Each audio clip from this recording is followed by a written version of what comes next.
When was the last time you saw an Eden test get over in 3 days? Never. I mean, I don't remember in recent memory. Bangladesh was 2019. It was yes. a pink ball test. Yeah, so that's not going to be considered, and compared with the red ball. Yeah.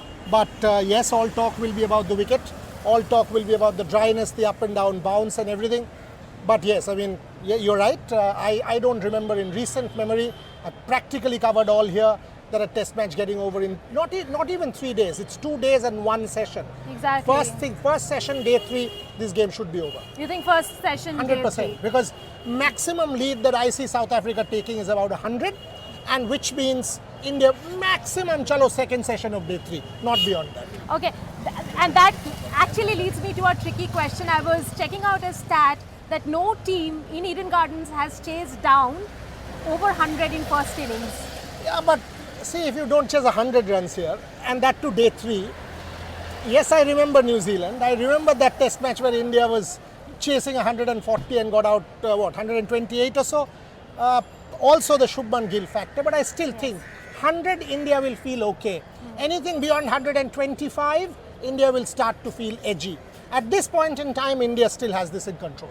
Shubman Gill not being there, what kind of impact do you think it's going to make to the, I wouldn't say to the batting lineup, but to the morale of the team, the captain not being present? Rishabh has captained quite beautifully. Shubman, from what I know, did not go out for scans or anything, was wearing a neck collar and was waiting there. So I'm assuming it's not that bad. Clearly they know about it. In fact, where I was sitting, his father was there. People were asking him as well, does he know anything about it? I don't think it's too bad. Having said that, a captain not being out there makes an impact. Shubman, will he be needed with the bat? Maybe no. Yeah. Even if it's 100 runs, these guys should fancy. They're batting till 8. So I would want him to get ready for the next one. You want your captain back. So even if it's 100 chase, I don't think India will risk him. Staying on the topic of Shubman Gill, do you think finally the schedule is catching up with him? Because he's been constantly saying, and I was hearing him from Delhi Test, that it's not so much the physical aspect, but the mental aspect of Test cricket or mental grind. Very good question, because and to switch formats when you're Indian captain, plus the kind of mental pressure that everyone puts on him, to switch formats mentally you have to be geared, and you're not talking about only one place. You're traveling from Australia to India. Yeah. Ganguly and I were chatting, Saurav and I, the day before the test match, and he asked me, when is the team coming? I said, tomorrow. He said, so you mean to say Shubman Gill from Delhi goes straight to Australia without going home, and from Australia comes here? I said, yes. He said, that's too tough. So clearly, this kind of travel, even if you travel first class, even if you travel whatever, business class. He spoke about that 5.5 hour difference. Wait. Plus, I'm told that he had a long layover in Singapore. And the jet lag he spoke about. Exactly, I mean Brisbane to Singapore, and then the connecting flight was 4.5 hours later, because see, Kolkata there is one flight, that 7:30, 8 o'clock flight we always take. So it is not easy being a cricketer in this day and age, and he's playing all formats. All 3 formats. Tough. Yes. Tough. So, Boria, the other big talking point of today is Washington Sundar at number 3.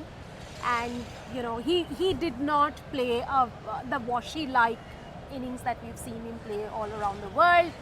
But getting out in 29, the knives are already out for Gautam Gambhir. I don't think it's a fair call to say that the experiment didn't work. You are talking about a test match where you're going to chase 100 runs. And your batter scored you 30 of 80 balls. So he lasted 80 balls out there. He batted for about 14 overs. He batted against quality spin. I don't think he looked bad at any point in time. I think it's an experiment worth it, because if you see the total number of runs, 159 all out, 180 all out, maybe South Africa 130 all out, if I say that, you're talking about someone scoring 30 in that game. I think it's an experiment worth it. I found his temperament strong. I found his technique strong. I think India should persist with Washington Sundar at number 3 in Guwahati.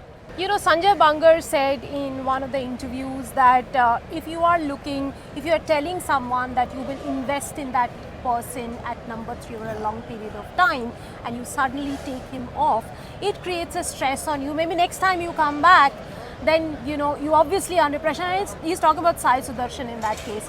You're vouching for Sundar at number 3, then what happens to Sai? See, if you take this, I've written on this today. If you take the Sai case in isolation, you will say it's unfair. Point taken. On the other side, we have been having this debate continuously since England find the place for Kuldeep Yadav. Right. Now, the moment you play Washington Sundar at 3, you tick that box for Kuldeep Yadav. Otherwise, you play Akshar Patel, Kuldeep's out. So clearly, You can't leave him out. You can't leave leave him out in of India. this party. Yeah. Absolutely not. So what do? So when I see this thing in totality, as I said, you take the Sai case, and I am with Sanjay Bangar. Sai individually, only Sai unfair. But the moment I see the macro picture, and this is a team game, not an individual game, the moment I see that macro picture and I see Kuldeep Yadav, and I see, oh, you know what, this guy has the technique. He showed me in Manchester. He blunted the new ball. He got me 100. Why not try him at number 3? He got 150 when he was taken in the New Zealand series last year. So does have the temperament and the technique. So I see an experiment worth it in home conditions. Sai will play in away conditions when India will not play Akshar Patel or maybe even Kuldeep Yadav. I think it's a worth experiment in home conditions, keeping in mind the fact that Sai should play.